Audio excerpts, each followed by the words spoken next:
Atlanta Dream draw Indiana Fever for first-round playoff matchup. The Atlanta Dream will prepare to face a Caitlin Clark-less Indiana Fever team in the playoffs.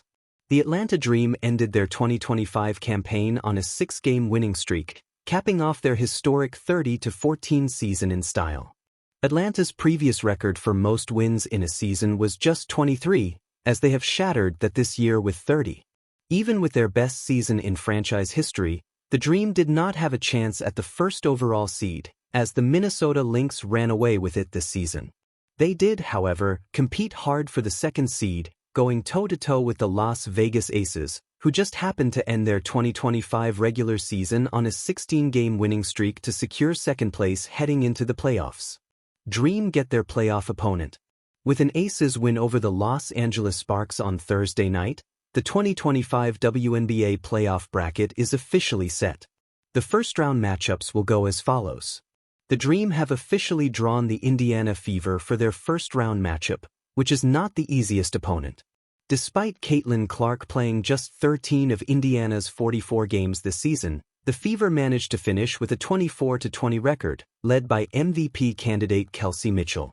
Mitchell has averaged 20.2 points and 3.4 assists per game with 45.6/39.4/78.4 shooting splits this season, keeping the Fever afloat as they deal with 5 different season-ending injuries. The Dream will also have their hands full with key players like Aaliyah Boston, Natasha Howard, Lexi Hull, and more, as well as a tough Fever home crowd.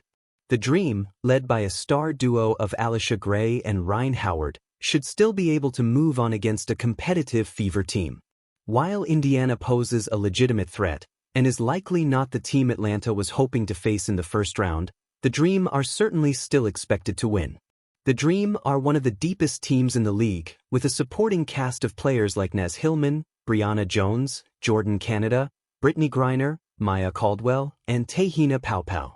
They can certainly use the momentum of a 6-game winning streak to propel them to a first-round playoff series win, but the second round would be much tougher against an expected opponent of the Las Vegas Aces.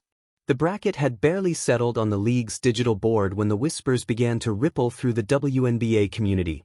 Atlanta Dream versus Indiana Fever.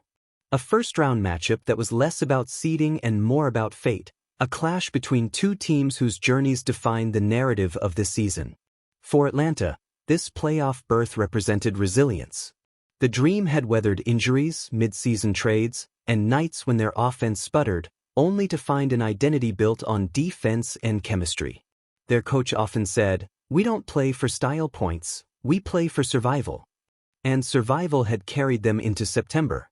For Indiana, everything was more complicated. They had been the story of the summer, driven by the meteoric presence of Caitlin Clark. Her injury, late in the season, turned what was once a fairy tale ride into an exercise in grit and belief. Yet somehow, the Fever kept winning enough games to squeeze into the postseason. The Clark effect hadn't just brought fans, it had brought pressure. And now, without her on the floor, her teammates had to prove that they were more than a one-woman show. A collision of narratives. On paper, the matchup was even. Atlanta's backcourt prided itself on speed and disruption, while Indiana's interior presence had grown sharper as young players matured. What made the pairing fascinating wasn't just the X's and O's but the undercurrents. The Dream's hunger to validate themselves. Too often dismissed as a rebuilding project, Atlanta wanted to announce their arrival on the big stage. The Fever's fight for identity without Clark. Critics questioned whether Indiana could stand tall without their star. Each game now felt like a referendum on their collective strength. The moment the draw was announced, Fever forward Nalissa Smith spoke with the edge of someone ready for battle. "We know people are doubting us. That's fine. Let them. We're not sneaking in, we earned this. And we're not done." Atlanta's Rhyne Howard, calm and calculated, offered her own perspective. "Indiana has been in the spotlight all year. But the playoffs are about matchups and we like ours." The emotional weight. Beyond the strategies, there was the emotional gravity of it all. For Fever fans, the playoffs without Clark felt bittersweet. The Gainbridge Fieldhouse, which had been electric all season, now carried an undercurrent of longing. Would the Fever rise to honor their absent star, or crumble under the absence of her scoring firepower. Atlanta, by contrast, relished the lack of expectation. They were playing with house money, free to disrupt, free to seize the moment. And in sports, freedom is often as dangerous as talent. Keys to the matchup. The Battle of the Wings. Rhyne Howard versus Kelsey Mitchell was the duel fans circled. Howard's length and all-around game against Mitchell's lightning-quick scoring touch promised highlight reel moments. Whoever dictated tempo could tilt the series. The interior war. Indiana's frontcourt of Nalissa Smith and Aaliyah Boston had matured into a formidable duo. Atlanta countered with Cheyenne Parker's versatility. The rebounds, the putbacks, the defensive rotations, these would decide the margins. Bench depth. Without Caitlin Clark, Indiana needed secondary players to shoulder scoring loads. Atlanta's bench had been inconsistent but explosive. One surprise performance could swing momentum. A clash of cultures.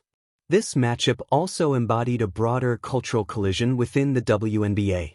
Atlanta Dream, a franchise that reinvented itself with a focus on team-first basketball, eager to shake off years of mediocrity. Indiana Fever, a franchise revived by a superstar rookie, suddenly carrying the weight of national attention. The Dream were used to being overlooked. The Fever were learning how suffocating the spotlight could be. And now, both stood in the same arena, chasing survival. Game 1 imagined. The first game would feel like a storm breaking. Atlanta would try to blitz early, pressing Indiana's guards, daring them to win without their star. The Fever, meanwhile, would lean on Boston in the paint, grinding possessions, slowing the tempo. The crowd in Indianapolis would roar as Mitchell hit an early three. Howard would answer with a mid-range jumper. Boston would battle Parker in the post, sweat and elbows flying. Each possession would feel heavier than the scoreboard showed. And somewhere in the stands, Caitlin Clark would sit in street clothes, her knee braced, her face unreadable. Every Fever fan would look at her and imagine the what if. But the players on the floor had no time for ghosts. The deeper stakes. For the league, this series symbolized more than one round of basketball. It was about proving that parity still existed, that stories could blossom even without the game's biggest star. The WNBA had been catapulted into mainstream discussion thanks to Clark's arrival, but this series was a reminder: the league's heart beats through every team, every matchup, every clash of will. If Indiana advanced, it would be a testament to resilience and depth. If Atlanta triumphed, it would be a declaration that the Dream had officially arrived as contenders. Either way, the league won, because the games promised drama.